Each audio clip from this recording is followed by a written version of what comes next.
అసలే తీవ్ర నగదు కొరత, ఆర్థిక సంక్షోభంతో అల్లాడుతున్న పాకిస్తాన్ ఇప్పుడు భారత్ దెబ్బతో విలవిలలాడుతోంది. భారత్ విధించిన పహల్గాం ఆంక్షలు తోడవడంతో మరింత సంక్షోభంలోకి కూరుకుపోతోంది. భారత్తో ఏ క్షణమైనా యుద్ధం ప్రారంభం కావచ్చునన్న వార్తలతో ఆ దేశ ద్రవ్యోల్బణం కొండెక్కింది.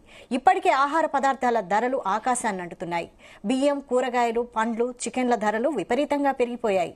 ప్రస్తుతం అక్కడ కేజీ చికెన్ ధర 798 రూపాయలు, కిలో బియ్యం ధర 339, గుడ్లు డజన్ 332, యాపిల్ కేజీ 288 రూపాయలు, పాలు లీటర్ 224 రూపాయలు, బ్రెడ్ 500, 161 అరటి పండ్లు కిలో 176, టమాటో కిలో 150 రూపాయలు, ఆలుగడ్డ కిలో 105, ఆరెంజ్ కిలో 216 రూపాయల ధర పలుకుతున్నాయి. ఎగుమతులపై భారత్ విధించిన ఆంక్షల కారణంగా పాకిస్తాన్లో పలు అత్యవసర మందులకు తీవ్ర కొరత ఏర్పడుతుందని అక్కడి అధికారులు ఆందోళన చెందుతున్నారు.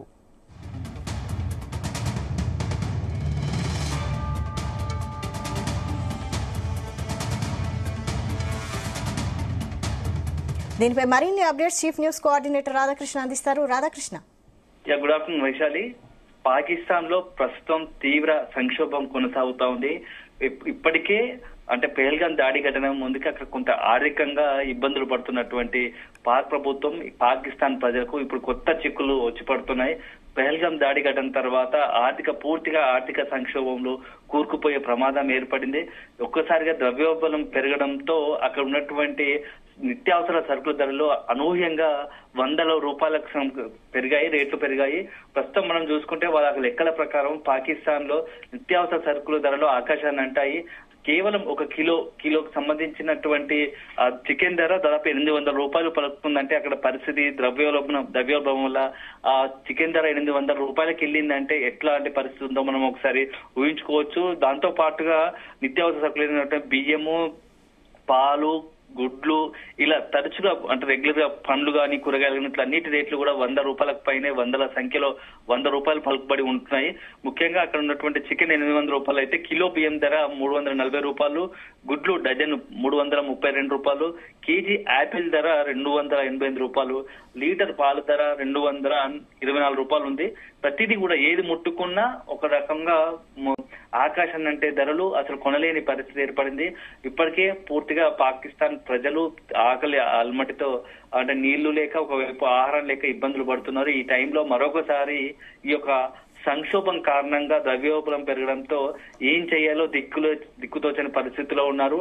ఇప్పటికే భారత్ నుంచి పూర్తిగా సహకారం కోల్పోయింది. ఎందుకంటే ఆ సింధు జలాలను నిలిపివేయడంతో పాకిస్తాన్ సంబంధించి ఇంకా భవిష్యత్తులో మరింత ఇబ్బందులు తప్పవనే పరిస్థితి ఏర్పడింది. ఉన్నటువంటి పరిస్థితుల్లో యుద్ధం స్టార్ట్ కాకముందే, యుద్ధం మొదలు కాకముందే ఇప్పుడు ఇలాంటి పరిస్థితి ఉంటే ఒక్కసారి యుద్ధం గనక మొదలైతే పాకిస్తాన్ పరిస్థితి దయనీయంగా ఉంటుంది, ఊహించని పరిస్థితిలో ఉంటుంది. చావు దెబ్బ తప్పదు పాకిస్తాన్ అని చెప్పేసి అక్కడ స్థానిక ప్రజలు అనుకుంటున్నారు. ఎందుకంటే తీవ్రవాదంతో కాశ్మీర్ అజెండాతో కేవలం భారత్ పై కోపంతో, కసితో, ఆగ్రహంతో విద్వేష ప్రసంగాలు చేస్తూ తీవ్రవాదులను భారత్ పై దాడికి ఉసిగొలుపుతూ దేశం పాకిస్తాన్ ఇన్ని రోజులు గడుపుతూ వచ్చింది. ఎప్పుడైతే పెహల్గాం దాడి తర్వాత భారత్ పాకిస్తాన్ పూర్తి స్థాయిలో నిలువరించే ప్రయత్నం చేస్తా ఉంది. ఒకవైపు బార్డర్ లో పూర్తి స్థాయిలో పెద్ద ఎత్తున భద్రతా బలగాలు అందించి తీవ్రవాదులు జమ్మూ కాశ్మీర్ సంబంధించినటువంటి తీవ్రవాదులను టార్గెట్ గాని ఏరివేత కార్యక్రమం చేపట్టింది. తీవ్రవాదులు కనిపిస్తే ఎన్కౌంటర్ చేయడము, వాళ్ళకి సంబంధించిన ఇల్లు కావచ్చు, ఆవాసాల పైన క్షుణ్ణంగా దాడులకు దిగబడతా ఉంది. ఎక్కడికెక్కడ వాటిని నిలమట్టం చేస్తా ఉంది. అనుమానాస్పద వ్యక్తులు కావచ్చు, ఆయుధాలు దొరికితే వాటిని వెంటనే స్వాధీనం చేసుకుంటుంది. 2-3 రోజుల్లో ఈ యొక్క తీవ్రవాదుల ఏరివేతలు చాలా కీలక పరిణామాలు జరిగే అవకాశం ఉన్నట్టుగా తెలుస్తా ఉంది. ఇప్పటికే ప్రధాని నరేంద్ర మోడీతో సహా ఇతర మొత్తంగా కూడా రక్షణ శాఖ రాజ్నాథ్ సింగ్ కావచ్చు, హోంమంత్రి అమిత్ షా కావచ్చు ఆధ్వర్యంలో కీలక భేటీలు కొనసాగుతున్నాయి. తీవ్రవాదుల ఏరివేత లక్ష్యంగానే భారత్ రంగంలోకి దిగుతా ఉంది. ఇదే నేపథ్యంలో ఒకవేళ తీవ్రవాదుల ఏరివేతకు భారత్ ప్రయత్నిస్తుంటే మరోవైపు పాకిస్తాన్ మాత్రం ఇప్పటికీ తన బుద్ధి మార్చుకోవడం లేదు. మరోవైపు తన వక్రబుద్ధిని భారత్ భూభాగం పైన పాక్ సైన్యం, పాక్ దళాలు కాల్తకు తెగబడతా ఉంది. దీన్ని ధీటుగా భారత్ తిప్పికొడతా ఉంది. ఇప్పటికే త్రివిధ దళాలు కూడా పూర్తి స్థాయిలో ఎక్కడికక్కడ బలగాలను మోహరించి ఎలాంటి పరిస్థితులు వచ్చినా, వెంటనే ఆదేశాలు వచ్చినా పాక్ పై దాడికి ముప్పేట దాడికి దిగడానికి సిద్ధపడుతూ ఉంది. సో పాకిస్తాన్ మాత్రం ఇప్పుడున్న పరిస్థితుల్లో యుద్ధం చేసే పరిస్థితులుగా లేదని అక్కడ స్థానిక ప్రజలు కావచ్చు, అక్కడ ఉన్నటువంటి ఆ నాయకులు చెప్తున్న అంశాలు మనకు వెలుగులోకి వస్తున్నాయి. ఎందుకంటే చాలా మంది కీలక సైనిక అధికారులు కావచ్చు, ముఖ్యమైన రాజకీయ నాయకులు కావచ్చు, పార్టీకి సంబంధించినటువంటి వాళ్ళంతా కూడా ఇప్పుడు విదేశాలకు పారిపోతున్నారనే ప్రచారం జరుగుతోంది. పెద్ద ఎత్తున వాళ్ళ కుటుంబ సభ్యులను తీసుకొని లండన్ లాంటి నగరానికి పారిపోతున్నారని పెద్ద ఎత్తున వార్తలు వస్తున్నాయి. ఈ నేపథ్యంలో పాకిస్తాన్ ప్రజలకు సంబంధించి ఇప్పుడు ఎవరు పట్టించుకునే నాదులే లేడు.